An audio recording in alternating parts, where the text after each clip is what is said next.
Tiba-tiba apa? Kembali lagi bersama kami di Tiba-Tiba Podcast. Dengan tema menghayal menjadi Manager. I think I'm scared of all the signs. Oke, kali ini kita akan membahas mengenai teori kepemimpinan kontingensi. Bagi teman-teman yang belum tahu, teori kepemimpinan kontingensi adalah pendekatan dalam manajemen yang mengakui bahwa gaya kepemimpinan yang efektif tergantung pada situasi atau konteks tertentu. Artinya, tidak ada satu gaya kepemimpinan yang cocok untuk setiap situasi, dan seorang pemimpin harus menyesuaikan gaya kepemimpinannya sesuai dengan kebutuhan dan kondisi yang ada. Namun sebelum kita membahas lebih jauh tentang kontingensi teori, terlebih dahulu kita akan membahas mengenai apa sih kepemimpinan itu. Maka dari itu sudah ada dua teman saya yang akan membahas bersama saya. Oke. Pertama dari Aisyah dulu. Apa sih kepemimpinan itu? Menurut saya kepemimpinan itu pemimpin yang mampu memberikan motivasi yang baik dan memberikan arahan kepada orang-orang. Kalau Seki, Kalau menurut saya itu tidak jauh berbeda oleh saudara Aisyah, yaitu kemampuan untuk mempengaruhi, mengendalikan dan memotivasi seseorang, baik itu dalam konteks organisasi, perusahaan, pemerintahan dan konteks lainnya. iya. Memang sih ya. Lalu menurut Anda contoh kepemimpinan yang berhasil itu seperti bagaimana? Kalau saya sendiri, ya.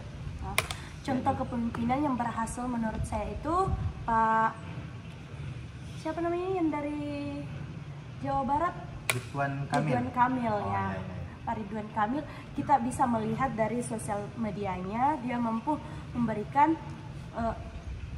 mampu memberikan infrastruktur Infrastruktur maksud Anda? ya di Kota Bandung yang sudah lebih tertata lagi dan lebih estetik gitu menurut saya. Jadi Kalau Anda menurut saya menilainya kayak apa, bukti yang jelasnya ya, harus ada bukti. kalau ya bukti yang jelas Kalau menurut saya. untuk Seki pribadi bagaimana? Kalau saya kayaknya Raffi Ahmad.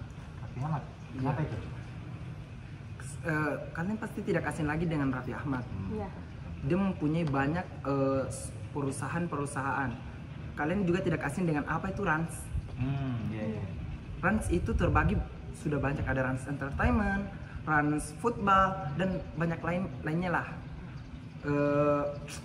Namun pun itu Raffi Ahmad tidak menjadi pemimpin dalam sebuah politik, tapi dia mampu memotivasi seseorang banyak. Kalian banyak bagaimana ya? Banyak. Memotivasi banyak orang, jutaan orang dilihat dari dilihat followers IG-nya. Oh iya. Kalau Ratusan juta. kalian pribadi bagaimana itu Raffi Ahmad kepemimpinannya, maksudnya dia itu bergerak seperti apa? Oh, dia sangat baik dengan karyawannya. Maksudnya itu baik bagaimana itu? Dia karyawannya itu diperhatikan, kayak misalnya, pokoknya baiklah. Tidak seperti yang pemimpin-pemimpin yang kalau apa namanya itu? Yang di perusahaan-perusahaan? Ya, Ya. tidak seperti pemimpin yang kayak di perusahaan-perusahaan yang memakai jas yang terlalu tegang sama anunya, Iya, betul. karyawannya. Kayak Dia keras, tuh mampu iya. bisa bermain sama karyawannya, Betul kayak main sekali. games. Kayak dia gitu. kita dalam di dunia Raffi Ahmad itu kita tidak bisa membedakan mana yang bos, mana yang tidak. Ya, karena dia tuh Kayak dia disetarakan semua Iya. karyawannya, sejahtera lah. Sejahtera. Kalau dalam kasusnya Raffi Ahmad ini berhasil dia Iya. dengan cara kepemimpinan seperti itu. Iya, berhasil. Mungkin karena latar belakangnya yang orang artis juga, Iya. makanya orang lebih suka Iya. Raffi Ahmad yang seperti itu. Oke.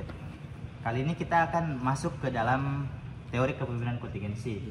Saya akan memberikan beberapa situasi tertentu yang saya akan minta kepada kalian berdua bagaimana tanggapannya. Oke. Situasi pertama yaitu ini dalam konteks perusahaan ya.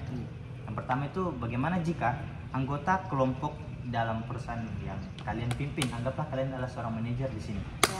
Ya. Anggota kelompok yang kalian pimpin itu tidak memiliki pengetahuan, keterampilan dan juga tidak memiliki kemauan untuk menyelesaikan tugas.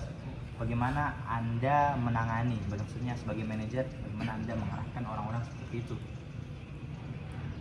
Kalau menurut Mungkin Cia dulu atau Seki dulu. Kamu dulu. Aduh, Kamu dulu, Cik. gimana nih? Kamu saja. Oke, kita lanjutkan lagi. Saya ulangi lagi ya. Ya. Oke.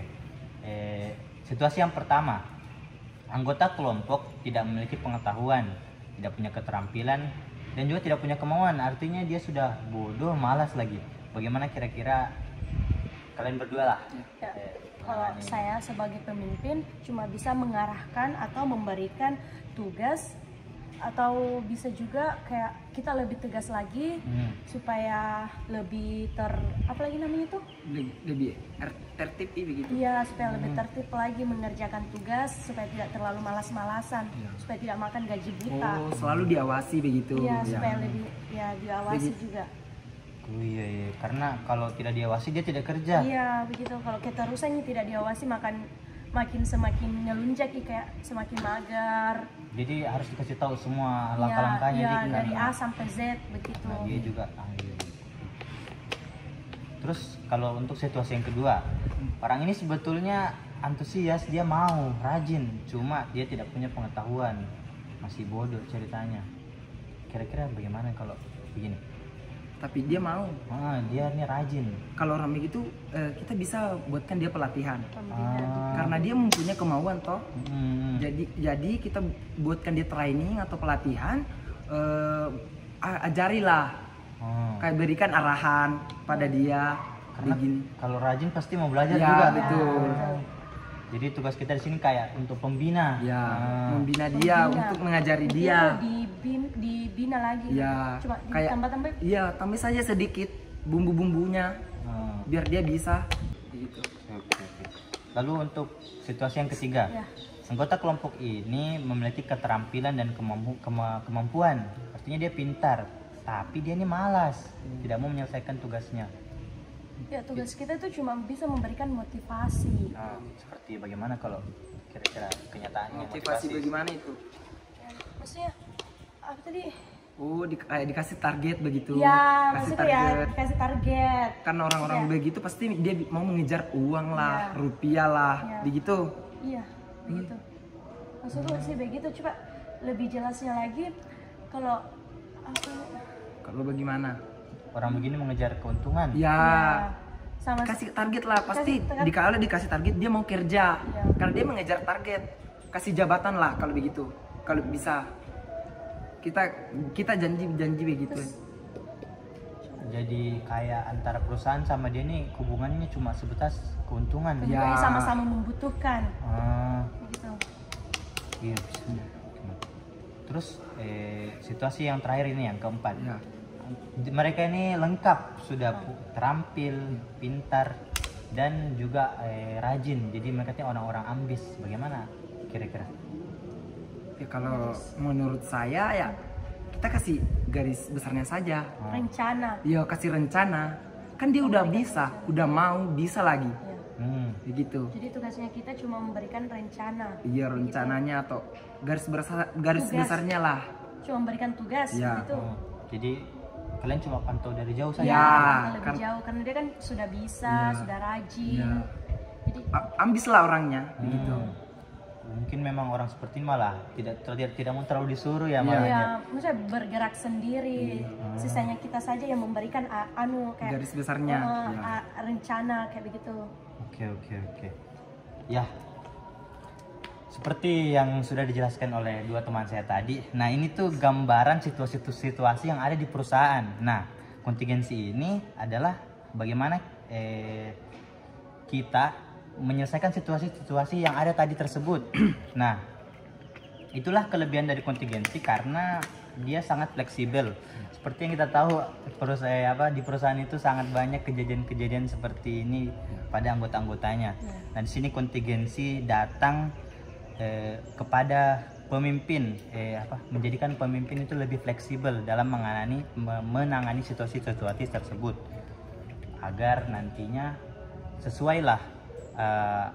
sesuai kepemimpinan kita dengan anggota-anggota yang ada di perusahaan tersebut. Oke, Gitu. Mungkin. terima kasih. Thank you. Bye bye.